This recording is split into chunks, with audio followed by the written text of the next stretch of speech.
Australia वासियों, इस साल 21 जनवरी को मैंने ये कहा था, मैं बस ये कहूंगा, वे लोग यहाँ ऑस्ट्रेलिया में भी ऐसा ही करने वाले हैं।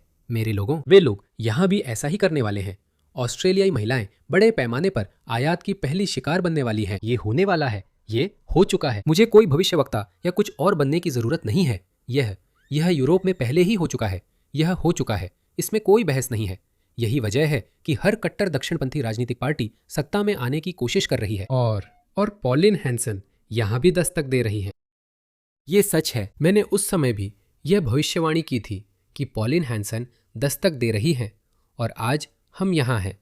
पॉलिन हैंसन ऑस्ट्रेलिया की सबसे लोकप्रिय नेता बन गई हैं, और अब देखिए ऑस्ट्रेलिया में क्या हो रहा है। हम आज रात की शुरुआत एक डरावने वीडियो से करते हैं, जिसमें एक व्यक्ति पर पश्चिमी उपनगरों की एक युवा लड़की का स्कूल जाते समय पीछा करने का आरोप है। 12 साल की वो लड़की बस स्टॉप की ओर जा रही थी जब उसने देखा कि एक अजनबी उसका पीछा कर रहा है, और उसने पास के एक निर्माण स्थल में शरण ली। टापुरू में एक स्कूल की लड़की बस की ओर जा रही है। उसे पता है कि एक आदमी उसे देख रहा है, और जल्द ही वो उसका पीछा करने लगता है। वो सड़क के दूसरी तरफ से उसका पीछा करता है। वो पीछे मुड़कर देखती है और अपनी चाल तेज कर देती है, लेकिन वो सीधे उसी की ओर बढ़ता है। मुझे तो वह ऑस्ट्रेलियाई नहीं लगता। उसका कहना है कि फिर उसने उसके कंधे पर हाथ रखा और उसे अपनी कार तक ले जाने की पेशकश की, जहां उसने कहा कि उसके पास महंगी चीजें हैं। बिल्कुल वैसे ही जैसे यूके में ग्रूमर्स काम करते थे।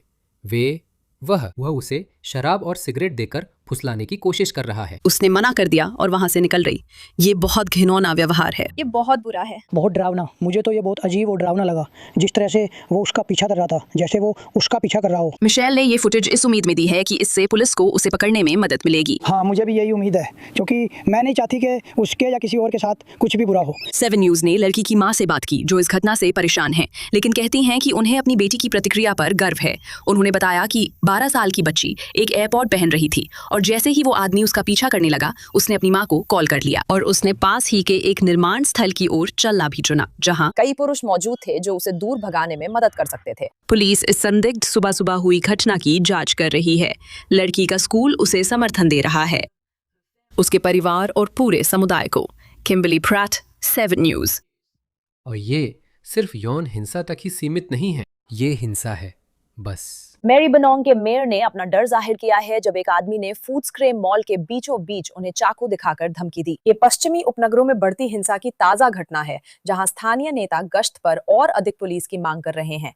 इसाबेल क्विनलन के पास और जानकारी है। उसे दीवार से चिपका कर रखा गया था, टेजर ताने हुए थे। उसे वहाँ ऊपर ले जाओ। पुलिस एक ऐसे आदमी पर झपट पड़ी जिसे फुट्सक्रे के स्थानीय लोग बहुत अच्छी तरह जानते हैं, लेकिन आज वो एक शिकार चाकू से लैस था। पहले मीडिया का सामना किया, फिर उसने मेरीबर्नोंग की मेयर और काउंसिल स्टाफ को धमकाया, जो नई पुलिस मंत्री के साथ मीटिंग के लिए जा रहे थे। हमने स्थिति को जितना हो सके शांत करने की कोशिश की जब तक पुलिस नहीं आ गई, लेकिन ये बहुत डरावना माहौल था। गिरफ्तारी के कुछ ही घंटों बाद वो आदमी फिर से निकलसन स्ट्रीट पर वापस आ गया। मैं पुष्टि कर सकता हूं कि यह वही व्यक्ति था जो कुछ दिन पहले फुट्सक्रे में हुई घटना में शामिल था, जहां व्यापारी पर हमला हुआ था। वो व्यापारी रिचर्ड ली थे। जब वो 2 आदमियों के बीच झगड़ा रोकने की कोशिश कर रहे थे, तो उनके सिर पर एक स्टूल फेंका गया था। मैं कह रहा था, इसे नीचे रखो, नीचे रखो, और जाहिर है कि उसने मुझ पर हमला कर दिया। हाँ, उसने सीधे मेरी तरफ फेंका और मैंने अपने हाथ से उसे रोका, पकड़ा। स्थानीय लोग कहते हैं कि असामाजिक व्यवहार रोज की बात है।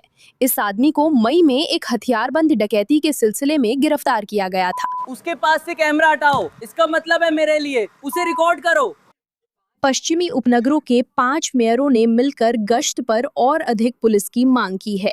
रोकथाम उस विनाशकारी स्थिति से निपटने से कहीं बेहतर है जो हमारे पास है। सच में, अगर रोकथाम बेहतर है तो आप उन लोगों को अंदर आने से रोककर इसे क्यों नहीं रोकते जो व्यापक ऑस्ट्रेलियाई समाज के साथ कुछ भी साझा नहीं करते। अब हमने ऐसा कर लिया है। मुझे लगता है कि हमारे पास वो सभी जरूरी चीजें हैं जिनकी हमें जरूरत है, ताकि हम जो हमें करना है वो कर सकें। हालांकि आज हमने यहाँ पुलिस की भारी मौजूदगी देखी है, लेकिन समुदाय के कई लोग कहते हैं कि सिर्फ सख्ती ही काफी नहीं है और वे पुनर्वास कार्यक्रमों के लिए ज्यादा फंडिंग की मांग कर रहे हैं। हाँ, सही है, उनका पुनर्वास करो, मानसिक स्वास्थ्य की समस्याएं देखो और उन्हें बार बार लाते रहो, उन्हें बार बार लाते रहो और भी ज्यादा लाओ। और मैं आपको एक बात बताता हूँ, ऑस्ट्रेलिया में दूसरी सांस्कृतिक समुदाय भी पलटकर जवाब देंगे, क्योंकि इसे देखिए ऑस्ट्रेलिया में उस दिन क्या हुआ।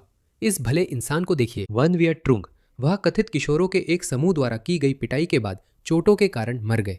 वह एक भले इंसान थे। और मैं आपको एक संकेत देता हूं, कथित किशोर समूह ऑस्ट्रेलियाई लोगों का समूह नहीं था। यही कारण है कि वर्तमान ऑस्ट्रेलियाई राजनीति में केवल एक ही राजनेता है जो हमारी बात कर रहा है, वह है पॉलिन हैंसन। इसे मैं एक उदाहरण के रूप में समझाती हूँ। हमें कोई बीमारी हो तो हम उसके खिलाफ खुद को टीका लगाते हैं। इस्लाम एक बीमारी है, हमें उसके खिलाफ खुद को टीका लगाना चाहिए। आसान, बहुत ही आसान, लेकिन वही पुराने संदिग्ध जिस विचारधारा ने यूरोप को बर्बाद किया, वही अब इन लोगों के रूप में ऑस्ट्रेलिया में भी अपनी मजबूत पकड़ बना रही है। हम फ्लिंडर्स यूनिवर्सिटी के छात्र हैं और हम अगले गुरुवार 13 तारीख को दोपहर 1 बजे वन नेशन और पॉलिन हैंसन के खिलाफ प्रदर्शन करेंगे। पॉलिन हैंसन एक फांसीवादी हैं। वो वाइड ऑस्ट्रेलिया पॉलिसी के लिए पुरानी यादें ताजा कर रही हैं और सामूहिक निर्वासन की मांग कर रही हैं। उनकी पार्टी गर्भपात के अधिकारों पर हमला कर रही है और ट्रांसजेंडर लोगों के लिए जेंडर अफर्मिंग केयर को सीमित करने की कोशिश कर रही है। हम चाहते हैं कि छात्र पॉलिन हैंसन के नस्लवादी और श्रमिक विरोधी अभियान के खिलाफ लड़ाई का नेतृत्व करें। अगर आप भी हमारी तरह महसूस करते हैं तो अगले गुरुवार को 11:45 बजे हब के सामने हमसे मिले। उसके बाद हम 1 बजे शहर में विरोध प्रदर्शन के लिए जाएंगे। और दूसरी खबरों में अफ्रीकी दिखने वाले 2 आदमी फरार हैं, जिन्होंने मेलबर्न के एक पार्क में 17 साल के एक ऑस्ट्रेलियाई लड़के पर घात लगाकर हमला किया। मुझे आपको याद दिलाने दे, 2010 के दशक के दौरान मेलबर्न यह पुरस्कार जीतता था। मुझे लगता है कि उसने लगातार 8 साल दुनिया के सबसे रहने योग्य शहर का पुरस्कार जीता। कोपेनहेगन से आगे, स्टॉकहोम से आगे मेलबर्न लगातार दुनिया के सबसे रहने योग्य शहर का पुरस्कार जीतता था, और अब इसकी हालत ये हो गई है, उसके 10,000 की ई-बाइक को तोड़ दिया गया, फिर उसे घसीटा गया, फिर जब वह अपनी जान बचाने के लिए भाग रहा था तो उस पर मछेती से हमला किया गया। मछेती, वही पुरानी मछेती। हमलावर उसका पीछा करते हुए चिल्ला रहे थे, अभी मार दो। फिर उन्होंने उसका सायरन, उसका फोन, उसकी ई-बाइक और उसका फोन चुरा लिया।